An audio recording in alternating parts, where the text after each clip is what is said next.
Here we go. And we're going to do a, hold on. I'm having a You want terrible you time want with my this? sinuses tonight. Yes, please. Sounds like it doesn't feel very good, Marjorie. Thank you. It's been about a week and I don't know what it is. I think I need more of my enzymes that help with the histamines. So go away. I'm not going away. Don't sit there reading. You're going to sit there I'm reading. giving you, oops, get rid of that. Yeah. Okay. So what I wanted to talk about today, because we're actually in the midst of it, is we've been adding little by little more astrology.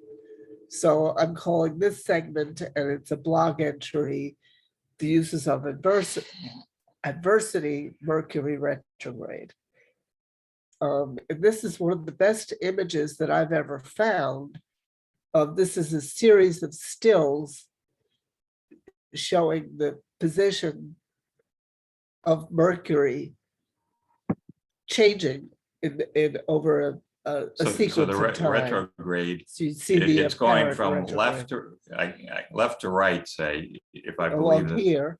It's right in there, but then all of a sudden it It stops. appears to go backwards Goes here. out, it retrogrades, and then it gets going again. And so the ancients, they had really nothing to do but watch the night sky. They didn't have TV, they didn't have radios, they had some music, but they were very interested in the movements of the planets as against the backdrop of the stars, because the planets move in these regular patterns, and they started noticing the patterns and recording them and paying attention to them. So they started, thinking about, well, what does that mean? What does it mean on Earth? So I'm going to be back and forth with these are my computer glasses. So I say known as Mercury retrograde. From our perspective here on Earth, the orbit of Mercury around the sun appears to reverse direction approximately 3 to 4 times a year for approximately 3 weeks at a time. Here is a video showing the geometric reason for the illusion of its backward motion around the sun. It took astronomers a very long time to understand this phenomenon, which actually affects all the planets in our solar system, but not the sun or moon, with Mercury simply being the most talked about. So here's a still image of the phenomenon, which is a video that I'm going to play. Run the video, just run it. So here it is. So this is from the vantage point of the Earth. You're Looking at Mercury. Mercury's going around the sun, and we're going around the sun, which of course was not clear to people. So this is Mercury.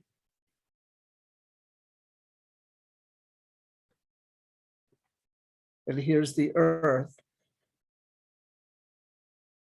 There's Mercury. So it looks like it's doing this. And the green, it changes from gray to green to show you that's when it's doing the retrograde.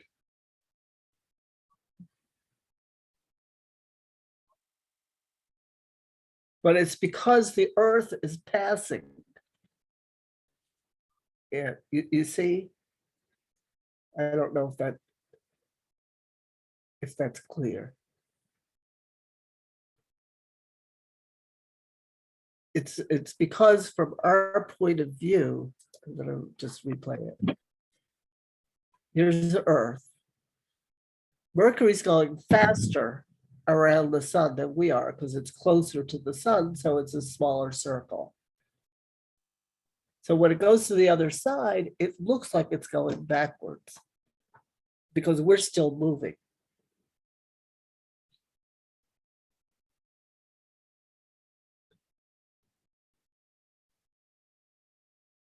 Marjorie, I have a question. Sure. So from the standpoint of the Earth going towards Mercury, kind of looks like a baseball bat is the shape of it. And at the end of the bat, it's making these circular creations that I can clearly see why it does that, but I don't get why the bat, so to speak, extends all the way out to where it does. I mean, if you're on Earth and you're looking at Mercury, why doesn't it just end at Mercury? Why does it go to that extension and thereby do these circles?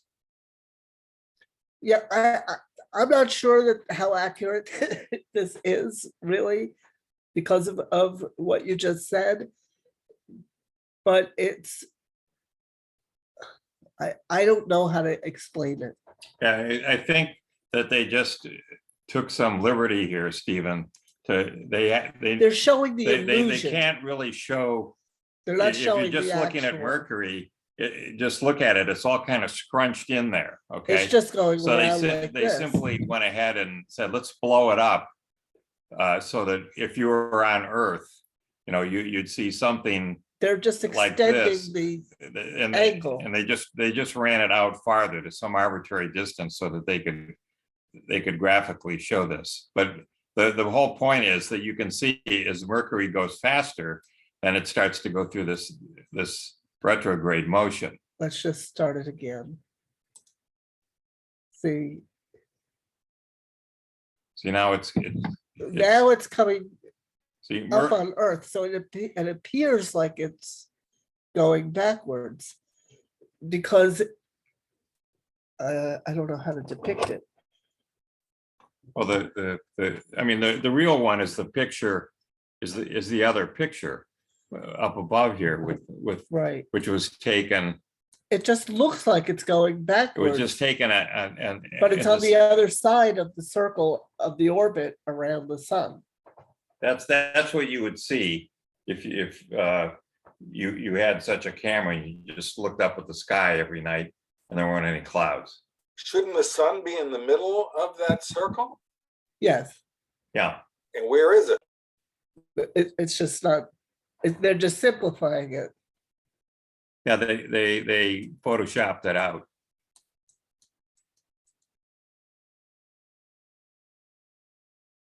So, but the point is, it's an illusion. So why it has any actual effect, I don't know. I can't say, except that it's been a thought form for thousands and thousands, if not millions of years. The answer is perception is reality. Right. And I think it's kind of like the double slit experiment in some way, by apparently observing it, by observing the apparent motion and relating to it the way we do as humans. It's our experience.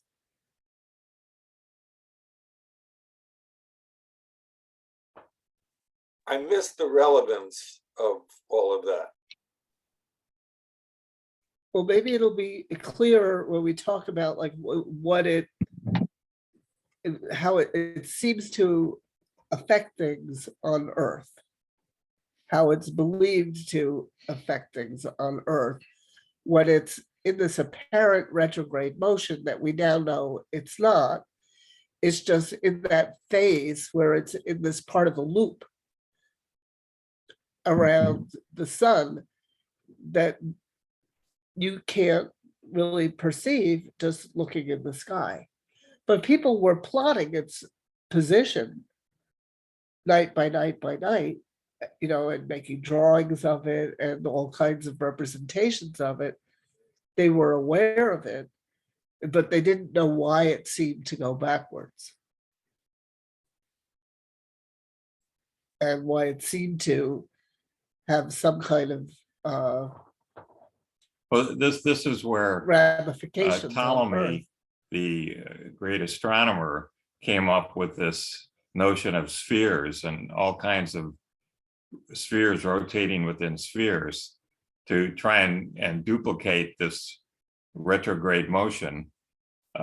It's you miss the point. It's like if you simply had the sun at the center of the solar system, then you could figure this out. But he didn't do that. He had the Earth at the center, and so he came up with some really convoluted. Because we're Model. seeing it all from the point of view of the Earth. So If you're here and you're just, going along about you don't know that the sun is in the center. It just makes sense to think that the Earth is in the center and everything is going around us. So it's only from that perspective that it appears to be going, which we call a geocentric perspective in astrology.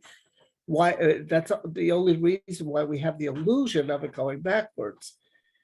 If you know that it's going around the sun, you understand that it's describing a circle.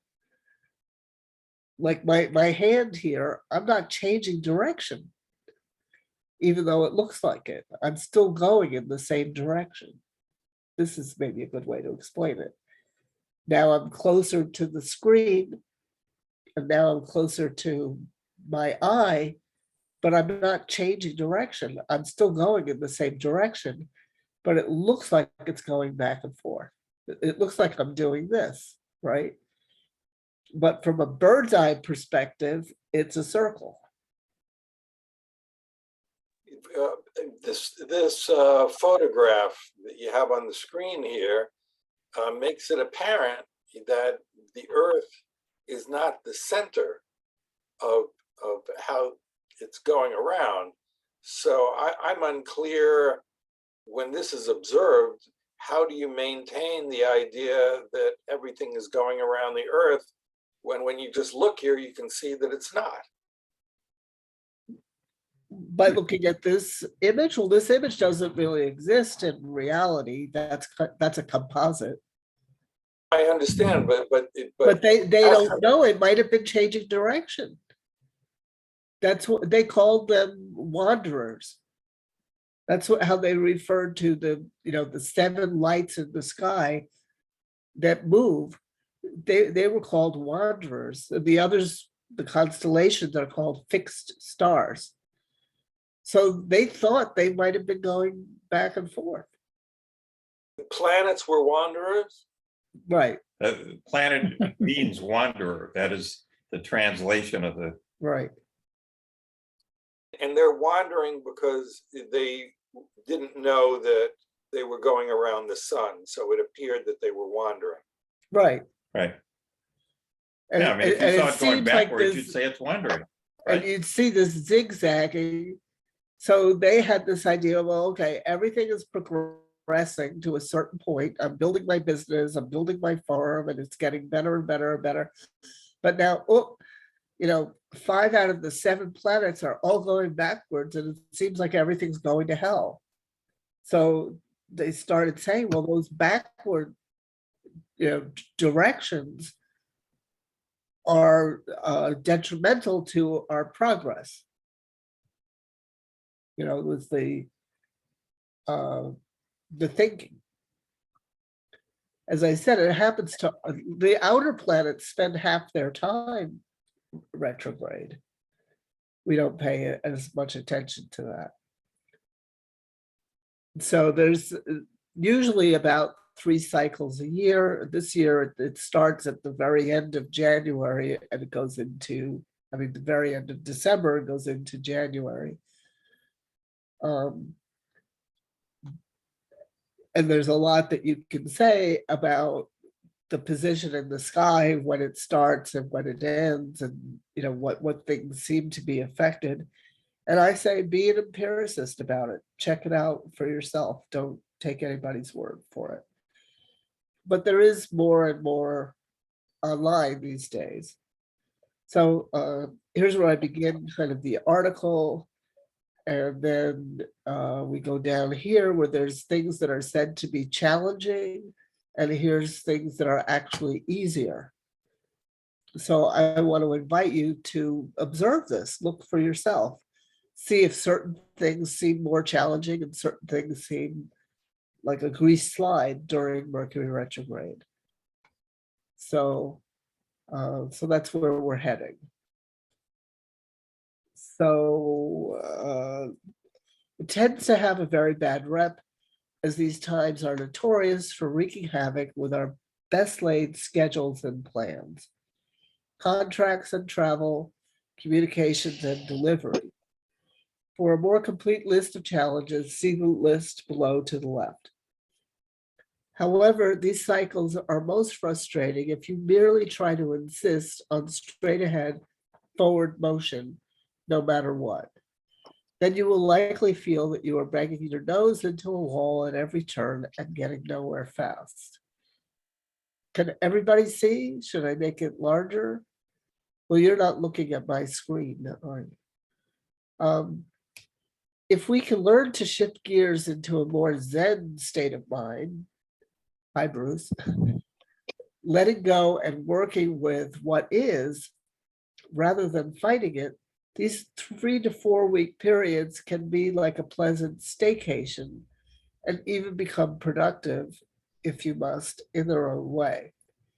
But you might also benefit from learning to simply be. Try to welcome these cycles as an opportunity for, or an invitation to, a different mode of being. Then we can learn to enjoy the potential benefits listed below to the right. So there's 2 lists down below. These periods are always a good time to slow down and reflect, and to be less focused on doing, going, producing. We all need time to mend our sails and nets, and just to stop and think, to go inward and reconnect not only with our closest intimates, but with ourselves, should not be such a luxury or rarity that we need a special reason to do it, such as having the flu. Said to be good periods for all kinds of things that begin with the letters RE. Think review, reflect, repair, rethink, and you'll have the right idea. These periods can become welcome changes of pace if we can learn to let go a bit. Try not to just keep plowing ahead, as this usually backfires. Consider these cycles as invitations to pause and examine your past in order to think about adjusting your present trajectory into the future, perhaps to a slightly or hugely different future than your present default mode. As you reflect on your habits, routines, relationships, practices, all areas of your life are ripe for reconsideration and refinement at these times. If you learn to make the most of them, rather than stubbornly resisting the resistance you're likely to be encountering. If you are in sales, for example, commerce is considered to be a Mercury-ruled area. And so cold calls are difficult at this time. It's a hard time to begin anything new. However, it is a great time for culling your old files, and reconnecting with old clients and customers is to be encouraged. You may benefit from renewing old partnerships and strategic alliances, even if you have been out of touch for a while. You may even develop new insights that lead to finding new ways of looking at old dynamics and relationships. If you are offered a new job, the conventional wisdom is to wait until after these periods end to formally accept or begin the job. If you feel you absolutely cannot put it off, be prepared to learn that the job may not be what you think it is now, or for it to change drastically once you do begin. Do as much research as you possibly can, and try not to burn any bridges behind you. However, if you are offered an old job back, or a new job with an old boss, or are invited to resume an old partnership, these all get green lights. If you feel that you absolutely cannot wait to move house, to sign a lease or a deed of sale, Whether you're buying or selling, the same rule of thumb applies. Buyer or seller should be beware. All may not be what it seems, and you may well end up regretting your decision as what is currently hidden becomes clear in the future. I have a friend who just moved during the May-June Mercury Retrograde, which we abbreviate as MRX, an astrologer herself, no less. And she found that as she unpacked boxes in her new place that had been stored for many years, everything had to be rewashed and repacked to deal with the musty odor that she didn't want to bring into her new home with her, making her move a seemingly endless rerun of going back to the old place to wash, rinse, and repeat. Now, this would have still been the case even if she had waited for 3 more weeks. The smell would not have gone away by itself, but she was able to laugh good-naturedly as she lived out the universe's sense of humor, which can be incredibly literal. So far, it seems like it was a good move, but only time will tell for sure. It was an extraordinary hassle. Legal complications are still unfolding in her situation as we head into the September retrograde period. Sometimes the subsequent retrograde period helps to straighten out a previous one. So this one just started on, we have it up here, September 9th, and it will last through October 2nd. And then there's kind of a shadow period for another 2 weeks. And you know what, pay attention to this or don't. So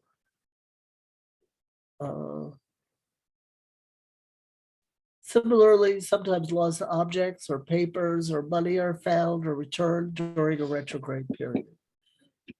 And a question that comes up is, what if you are born with Mercury retrograde in your natal chart?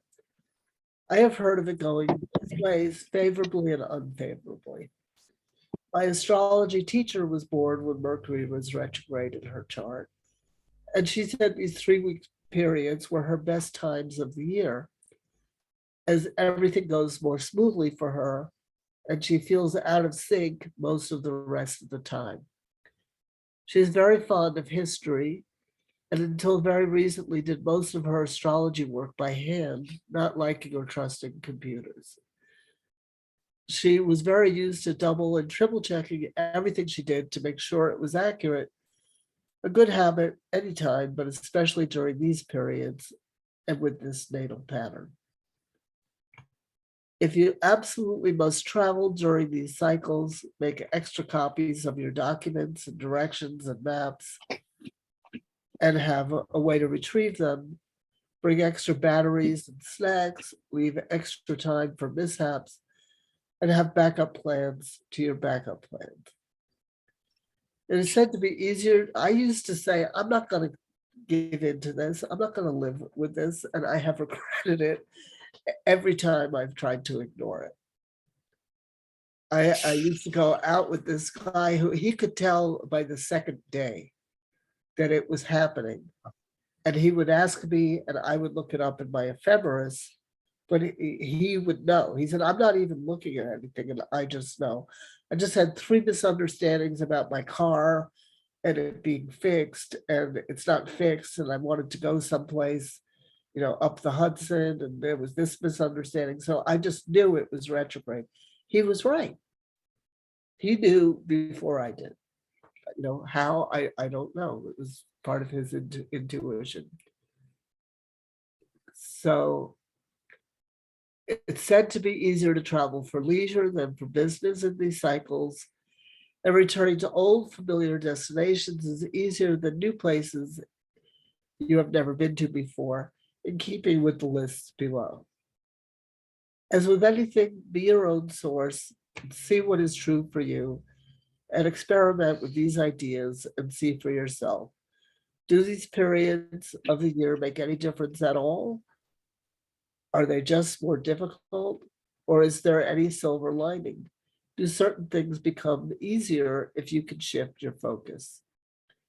This year, both Christmas and Hanukkah come before the December retrograde period, not usually the case.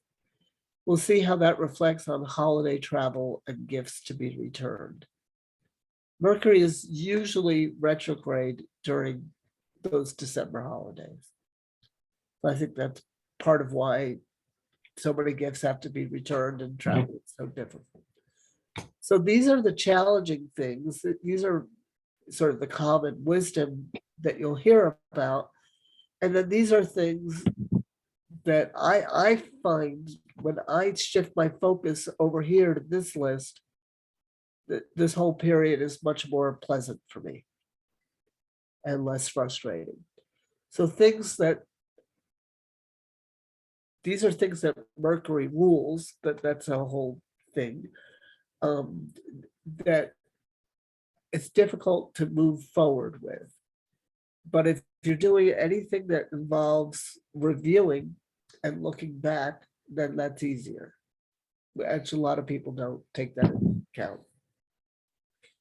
So Mercury rules machinery, appliances, technology, computers, communications of all kinds. That means telephones, fax, email, contracts, agreements, leases, sales, deeds, mail, and package deliveries, negotiations, discussions and meetings, whether it's on the Zoom, or internet, or in person, all kinds of commerce, travel, whether by train, plane, car, bus, or boat.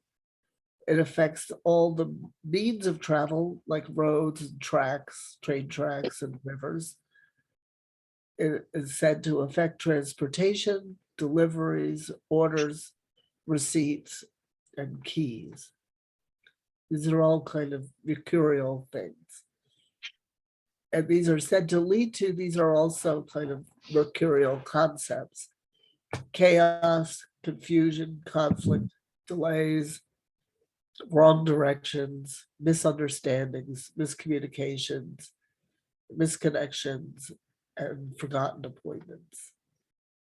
And that leads to a lot of arguments.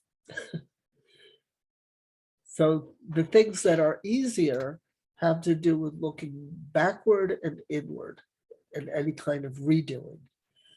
So introspection, retrospection, any kind of reviewing, journaling, memoir, scrapbooking, memorabilia, archiving, nostalgia. It's a good time for gratitude, reviewing, remembering, recalling, but preparation and planning are okay. Research is okay. It's good for history, archaeology, teaching, learning, and studying that involves reviewing and memorizing and reviewing. Meditation, repairs, mending, cleaning, maintenance, editing, revising, refining, rethinking, reconsidering, reevaluating, redoing, reworking, rewriting, think, rewind, reconnect, replenish, recreating, redesigning, recanting, rebuilding, any kind of renovations, reorganizing, cleaning and sorting, and it's very good for finding lost objects. And then here are some images that I've finally gotten together under one roof. This could be clearer. Let's try and blow it up. This is like a linear view of the orbit of Mercury, like the one at the top with the dots in the circle. This is the shape that it's said to actually trace from a couple of different perspectives. Some people think that this is the origin of this kind of labyrinth. This is a 7-circuit classical labyrinth. And these are the most ubiquitous all over the planet. It's thought that it's this back and forth motion is mimicking this. the idea of the two serpents here, this is a Hindu representation of it, and this is a Kabbalah Hebrew representation of the two serpents and the crown chakra. And here are the other, all the chakras leading up to the crown. So it's often associated with the serpentine shape of the orbit. And it's said that this is a Toltec hairstyle. They have incredibly thick hair that is showing the orbit of their Mercury, who again is associated with these two serpents. So this is kind of a Jungian thing. These are all from this book that Bart and I had in common. You know, we both read it like 30 years ago, called Hamlet's Mill. So here I describe each of these images. Labyrinth facilitators are very fond of pointing out that when a young man asked Carl Jung what was the fastest route to his destiny, Jung replied, a detour. So that's one of the lessons about letting go and just opening up to the direction that life seems to want to take sometimes. It has been proposed that its orbit describes the shape of a seventh circuit classical labyrinth, and that this may be the origin of the labyrinth pattern. I've seen some that look more like this, some labyrinth patterns in, you know, the deserts of Peru and things like that. So there's the Toltec hairstyle. The two intertwined serpents representing Kundalini is below the labyrinth to the right, and the Kabbalistic caducea at the bottom left shows the tree of life in its simple form, with the three Hebrew letters Shin, Aleph, and Mem to the right. So this is called the tree of life. That's what they're talking about in Genesis with Adam and Eve and the apple. You know, that is absolutely what they're talking about. They're talking about Kundalini. And here's a nice little link I give you to another website, Intertwined Twin Kundalini Serpents. This is a really ancient image. I was talking about the two serpents, and here it's quoting Jung. So make of it what you will.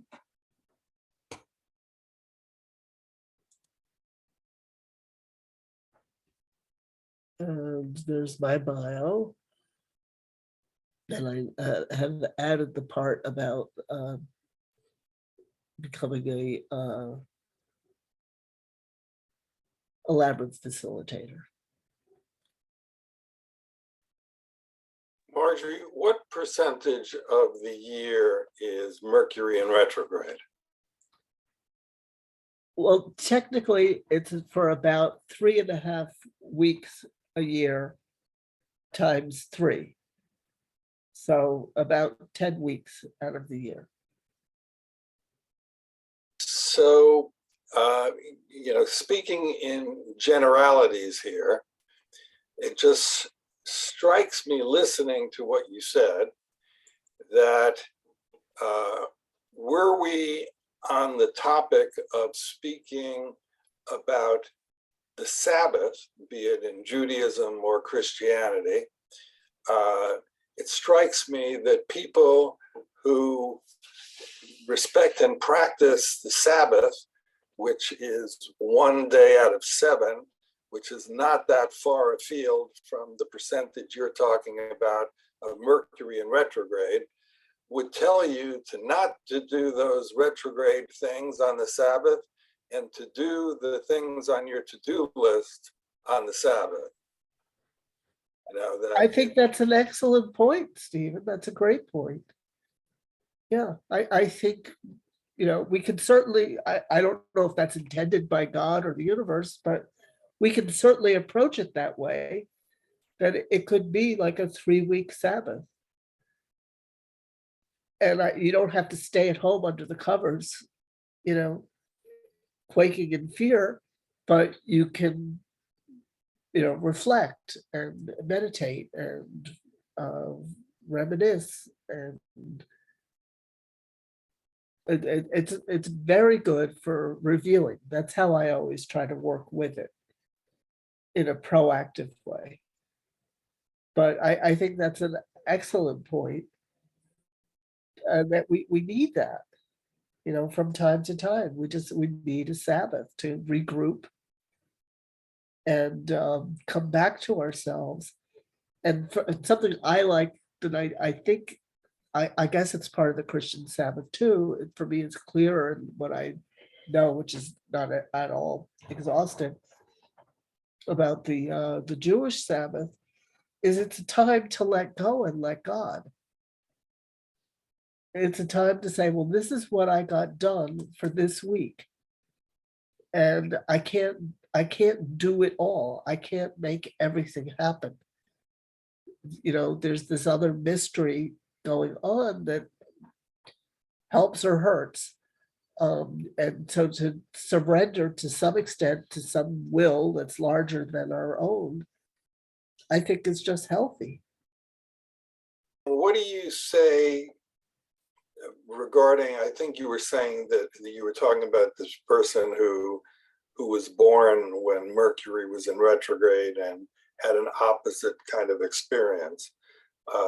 So it strikes me that if you were going to look on a greater societal level and look at various indicators on a large level, if you looked at the stock market, for example, that one would think if Mercury is in retrograde, the market would be down. Has anybody looked at things like that to try to ascertain patterns, things like that? My first astrology teacher, that was my second astrology teacher who had it natally. My first astrology teacher spent a lot of time in New York studying exactly those kinds of things. I never really discussed it with him because it wasn't, I didn't really get along with him. But I had a former classmate who kept working with him. And I asked him about it. And I said, well, do you think there's anything to it? I said, yes. I said, well, then why is Henry always losing money? That's what I hear. And he said, well, if you really want to know, in my opinion, Henry does the opposite of what I think he should do. Every time he looks at, the data, he comes to the wrong conclusion. He said, I don't do what Henry does and I make money. So, I don't know. There's always free will. There's always interpretation. There was a famous Seinfeld episode where George Costanza was complaining about every single choice he made came up with a horrible end. So he made the decision that no matter what his opinion was about something, he would actively do the opposite. Right. Suddenly he got a great job and he got a girlfriend and everything was working out for him because he did the opposite. Right. That's good. That's funny. Yeah, I think there's something to that. They say people who have no direction and they always get lost. It's that. They should do the opposite of what they think. Well, I seem to have relatively good luck on Friday the 13th. What did that tell you? That's good. Well, that's actually considered to be a goddess number. Friday is Venus's day. In French, it's Vendredi. And our English comes from Frigga's day, was the Norse goddess. Their equivalent of Venus is Frigga. So that's where we get Friday from.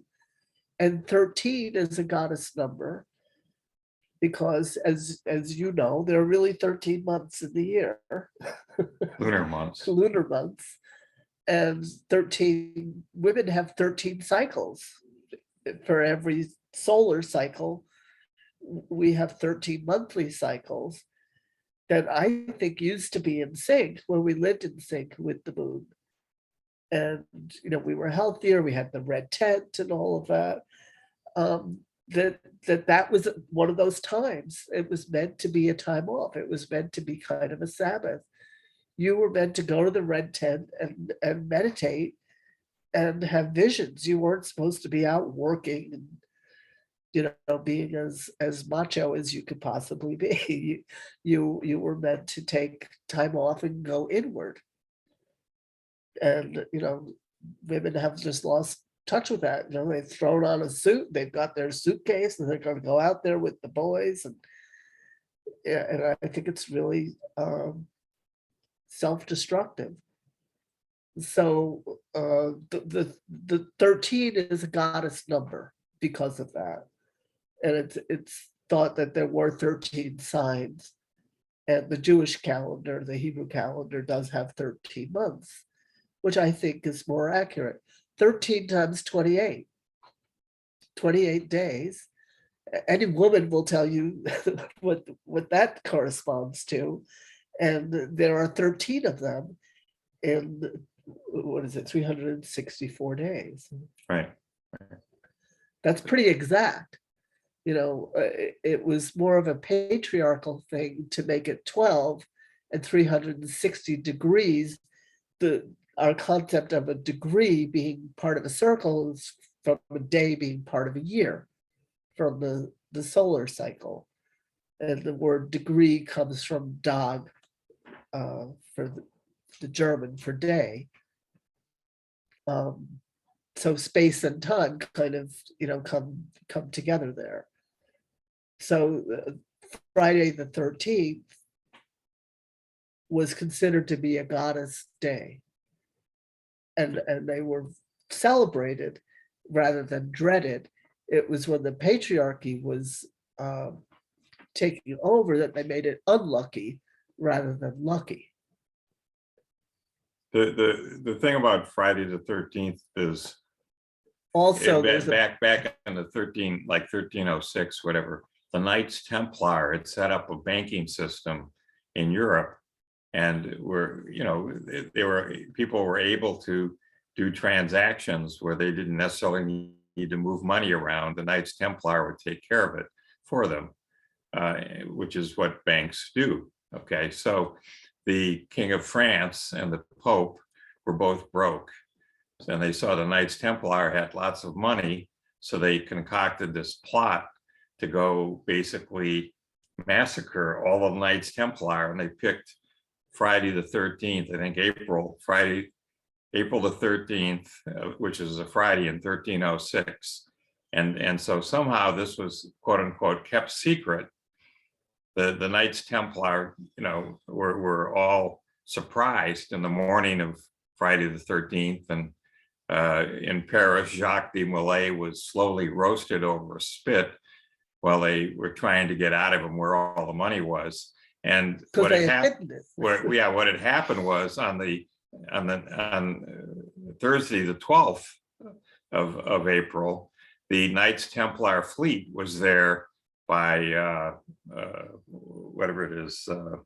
is it Gibraltar? No. It was over on the Le Havre, over on the Atlantic. Okay, by what's the wine region that's over there?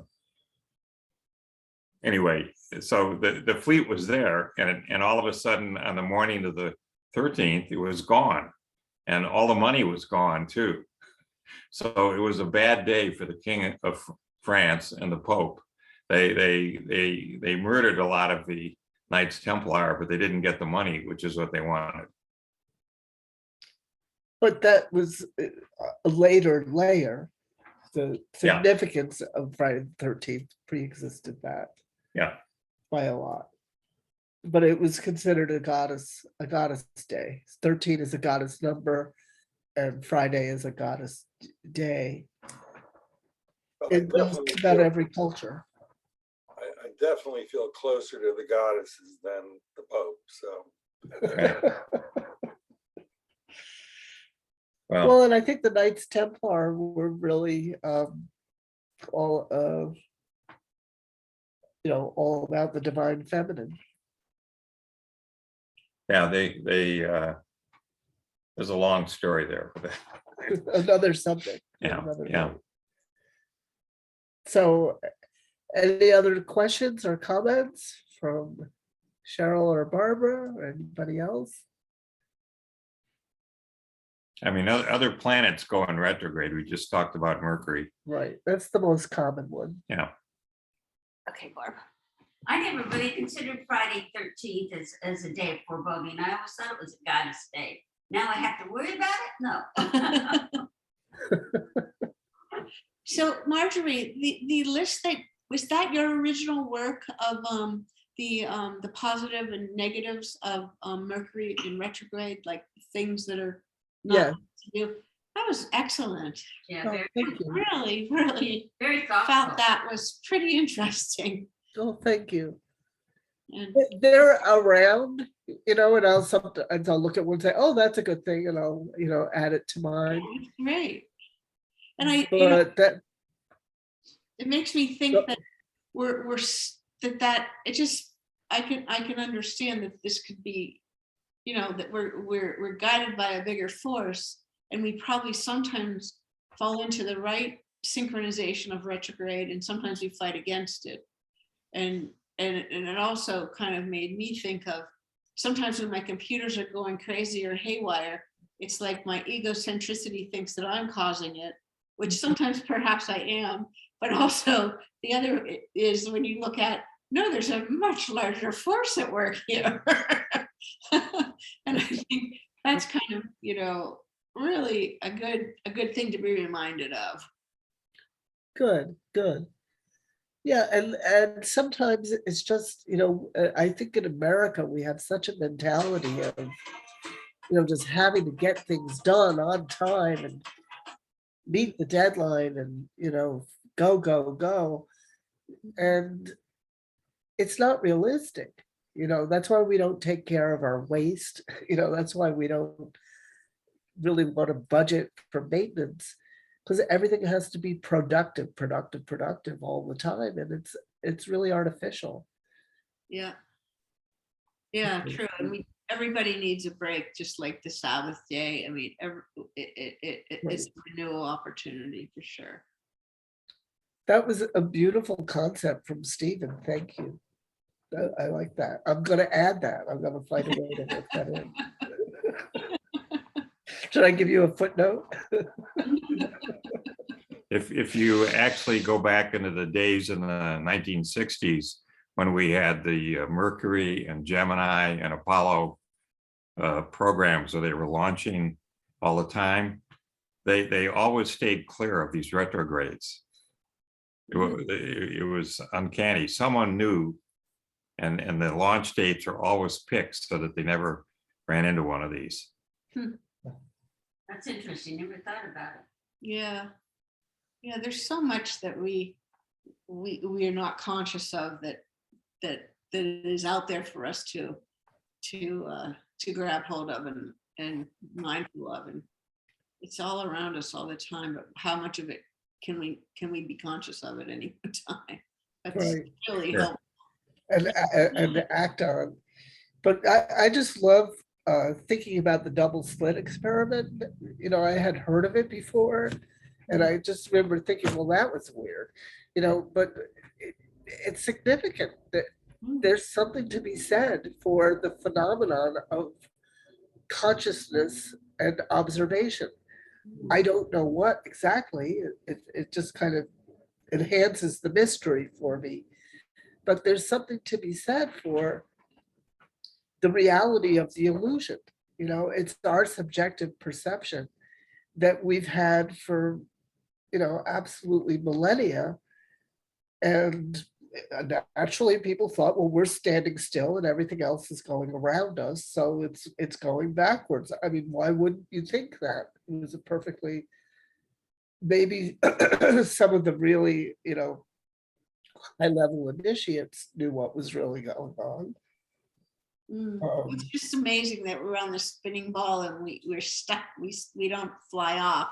We don't fly off of the earth, and that we obviously have to have like gyroscopic balance to be able to maneuver without having any difficulties. There's something just so like heavy duty that goes on in calculations to keeps us walking upright and not falling over or flying off of the earth. Right. Besides the magnets and polarity, I guess, right? That's what keeps us attached. Yeah, but even in Antarctica It's pretty wild. I'm trying to think of. I'm looking at the name of the author of, if you ever read Pieces Every Step. His major tenet is that ideas, we don't have to be doing everything at any specific time. The part of what we don't realize is not doing something is actually what we really need to be doing. And I have not been able to figure that out. I really like his book. It's very easy. Oh, no, sorry.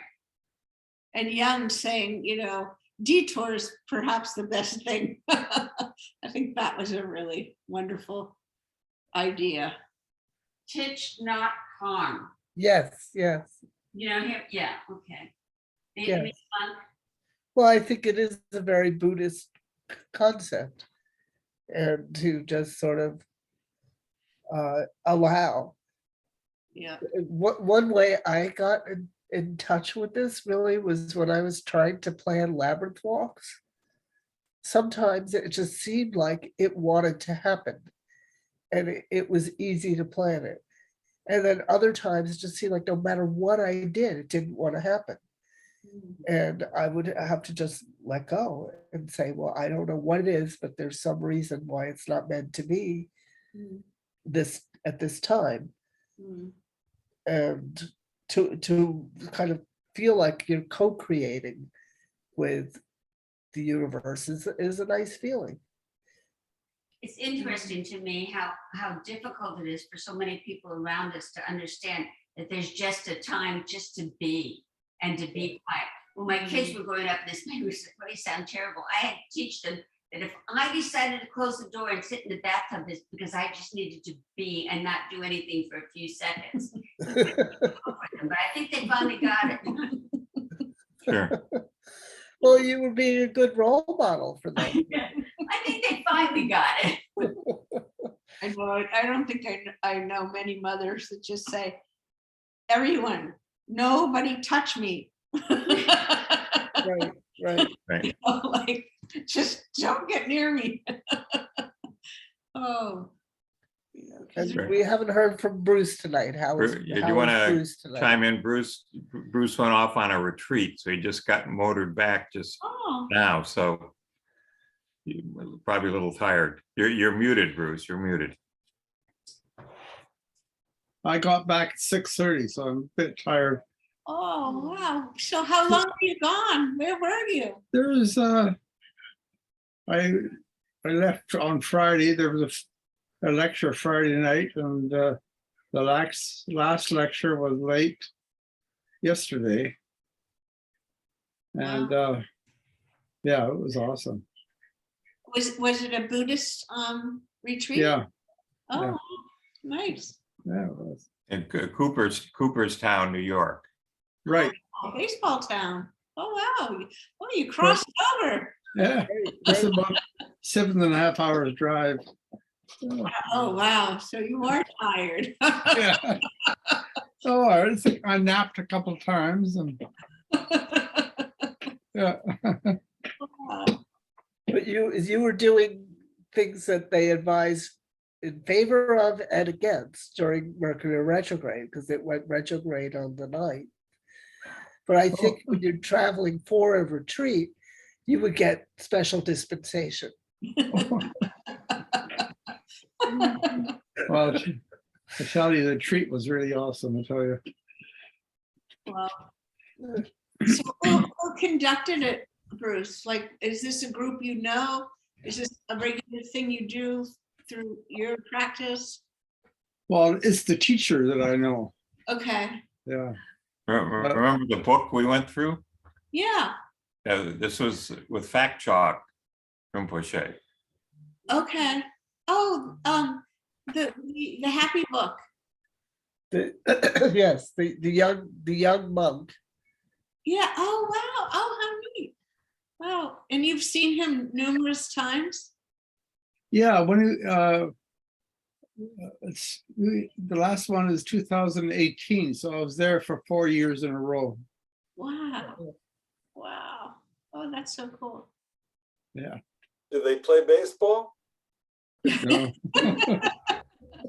I need to go back and listen to that book again. So thank you for reminding me of that. Because he makes it accessible, I think, to a lay person. Oh yeah, he's very skillful. Yeah. He's very skillful at teaching Westerners. Yeah. It's special skill. Yeah, like he made a real effort to do that. Over the years, a lot of the Tibetan monks that came from Tibet were a lot older, and they were really puzzled by the Western mind. They didn't know what to do about it.